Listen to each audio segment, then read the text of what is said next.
Every once in a while I just long for a transfiguration experience. Actually, being with Peggy and meeting her family is kind of a transfiguration experience.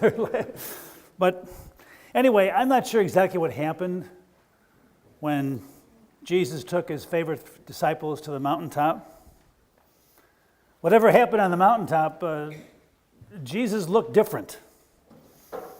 And the disciples felt different too. It's like for the first time they understood who Jesus was.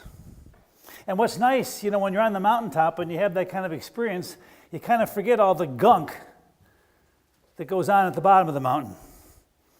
Stuff like naysayers and people saying negative things about you and people arguing and being jealous. Kind of on the mountaintop, that kind of stuff goes away for a while. I had a small hunk of that this morning. First of all, I got up and looked out the upstairs window and saw the snow, and I said, God, you got to be kidding me. Another day where the sidewalks get shoveled and I have a mediocre sermon. Anyway, I get to church with my wonder dog, Harley, and we take a walk out back, and Harley's 110 pounds and really tall, and he's buried in the snow and can't take care of his business because he's buried. But then I just stood around in the back and looked.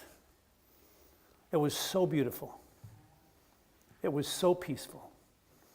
The sun was trying to come up and the snow was kind of stopping and the snow was smooth. You couldn't hear anything except the heartbeat of your own soul. And then a parade of deer started walking across the back 40 and Harley tried to run after him and he couldn't catch him. And I just wanted to freeze that moment. I just wanted to stay there because it was one of those philosophical, prayerful times when you think to yourself, why do we stew over stuff that isn't important? Why do we get jealous? Why do we fight? Why can't we be at peace? Because this is the way God made the world. And the disciples on the mountaintop, they didn't want to leave. They wanted just to stay there and build a house for Jesus and Moses and Elijah. And Jesus says, hey, we got to go down to the bottom of the mountain. You can't live here. You kind of got to go down to the mountain bottom and you got to face the music and we got to take this message and try to make it work. And every one of you in your own journey, every day you go down the mountain into a world of unpaid bills and student loans and another trip to rehab. It's easy to believe in God on the mountaintop. But when you're out there trying to make a buck and trying to take care of your family, when you're dealing with all the gunk around you, sometimes the Spirit of God gets lost in the shuffle. I'm not sure why, but I was thinking about my dad this morning. And I'm sure you all have people. It could be a parent, a neighbor down the block, somebody that when you get kind of philosophical, you think about that person because they're kind of your mentor. And the prayer this morning is about not knowing exactly what to say. And I looked out the upstairs window, and I saw the snow covering the driveway. And I did that as a kid all the time. I'd get up early in the morning, I'd look at the driveway and the sidewalk to see if my dad was able to leave for work. And back in the 60s when I was younger and my dad was going to work, that's when we had some serious snowstorms. And every time it snowed, especially when it was deep, I'd look out the window before I got up to see if my dad left for work. And sure enough, every single morning, no matter how bad the snow, 1967, it didn't matter. I could see his tire tracks in the driveway, going from the driveway into the street and off to work. And every time he went, the first thing he did was shovel the sidewalk. Every day, my dad went down the mountain, and he went to work. He didn't say a thing. All he did was do his job. And I see those tire tracks, I see the shoveled sidewalk, and once again I'm reminded this is exactly where God lives. Wherever those tire tracks lead, wherever people go every day, that is where God's Spirit takes shape. I didn't have to have anybody talk to me about God or say words. I just knew somehow, some way, my dad in his tire tracks took God to work with him. Remember one Sunday I was sitting next to my parents in church. That was back when kids would sit with their parents actually in church. And I watched them put their offering envelope into the plate. And I looked and I wanted to say, Dad, why are you giving that much money? And my dad would go, you know better.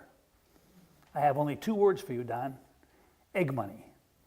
And somehow, someone, when he said egg money, I knew that was a transfiguration moment and told me how important God was in his life. You know, every week when I read the Gospels, I realize anew that Jesus, through his actions, through his words, lets us know that life is a circle. And the circle doesn't always go the way we want it to. Sometimes it goes too slow, sometimes it goes too fast, and sometimes the circle goes backwards. Look at today, Leonardo's baptism. He's young, he's trusting. He puts his life into the hands of his parents and his godparents and his family and his friends. And sometimes people will say, well, Don, should I baptize my kid Lutheran or Catholic or Presbyterian or Baptist? And I say, you don't baptize your kid Lutheran or Catholic. You baptize them as a human being. Because when they get older, they're going to decide where they want to go to church, if they want to go to church at all. It's not our business. That's why we have such a soft spot for Heartland. Because they take these fragile kids who don't have families that stick by them, and they give them hope and comfort and a lot of joy and a lot of healing. In the meantime, I think of Pat, your mom. You know, she lived a good and a long and a vigorous life. And after she had her episode with her heart because of the trach and the ventilator, she kind of lost that gift of being able to speak. Remember my first visit to Pat after she came to, and I walked into her room, and she had regained consciousness, and she knew that she couldn't speak.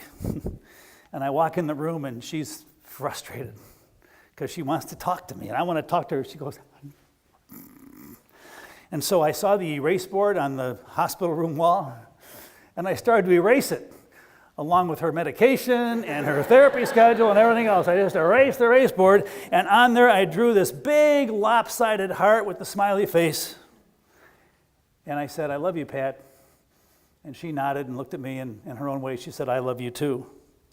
She smiled, and then she cried, and I smiled, and I cried, and we had kind of a moment together. Well, the nurse came in and started to erase the heart, and she goes, and that heart never left that erase board. It was always there with the words, I love you. You see, Pat died last week, and yet somehow, some way, she still speaks. And those tire tracks, they will never, ever go away. Amen. If you're able to, please rise for the creed. It's on page 105.